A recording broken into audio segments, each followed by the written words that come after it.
It's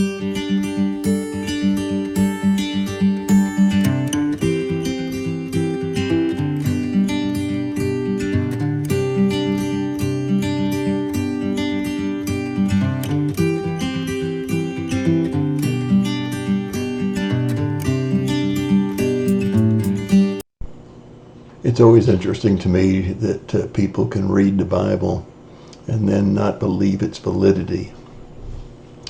As we're going through the book of Exodus, it's always interesting to see so many times the giving of dates, time passage, places that have been visited, and it brings such credibility that it's not just a story, it's an actual historical event.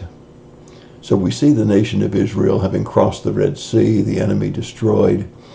We see them grumbling every chance they get. They forget about the sovereignty of God and what he's already done and presented his proof of power and sovereignty to both the Egyptians and to the Israelites. And here we are in chapter 17, and they're in Rephidim. And Rephidim is here on a map. We'll take a look at that real quickly, and then we'll talk about it.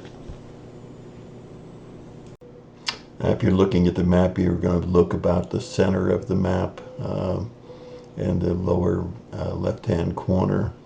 You'll see Rephidim. You'll see that they've traveled through the wilderness of Sin, and they've stopped at Rephidim, and they find that there's no water to drink.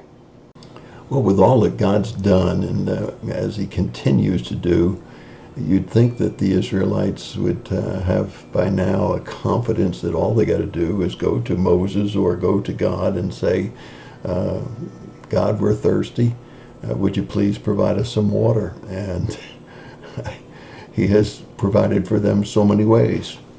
But instead they grumble and they complain and they even argue, quarrel with Moses, and Moses has to go to God, and he says, they're going to stone me. God, you're going to have to do something. At least Moses knew where to go and to where to make the request. And God says, get some elders and take the rod which you put over the Nile to part the water and turn the water into blood, and take the rod and strike the rock, and water will come out, and they'll all be able to have a drink. And Moses does exactly that, and they all have a good drink.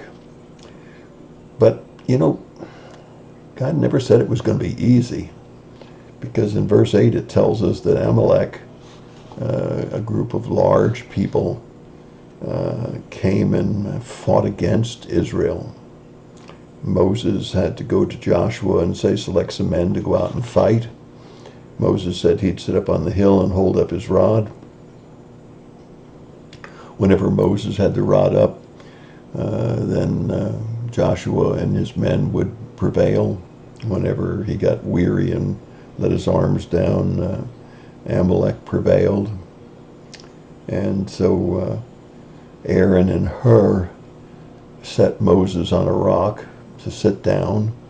They got on either side of him and they helped hold his arms up, and as a result Joshua prevailed and won the battle. There's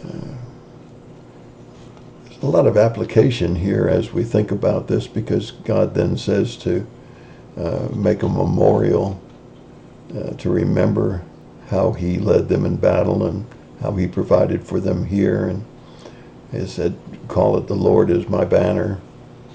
And the application is quite clear.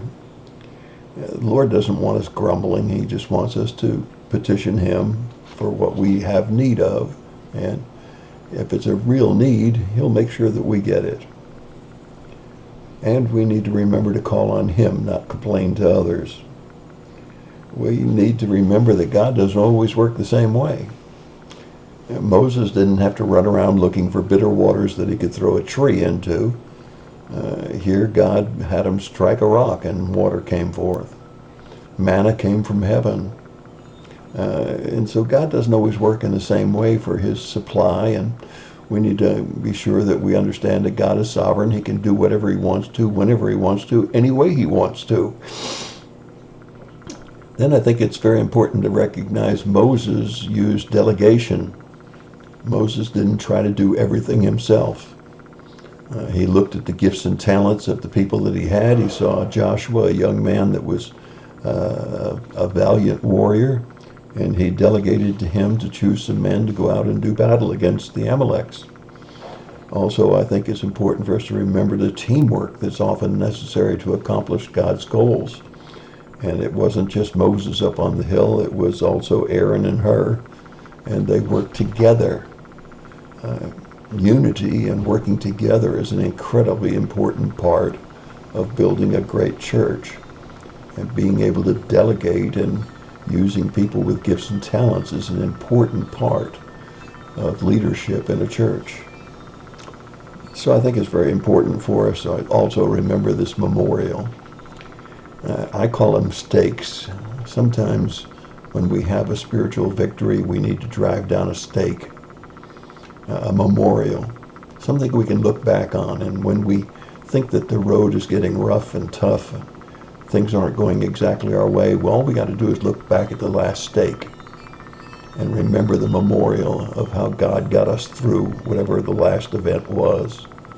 A memorial, a place to look back to see that God is on his throne. He is sovereign. He will see us through, and we can trust him to do that. Doesn't always work the way we would think he would. Doesn't always do it the same way, but he will see us through, because Moses and the people of Israel and you and I need to learn. He is the Lord. My thought for the day. God bless you and have a great day.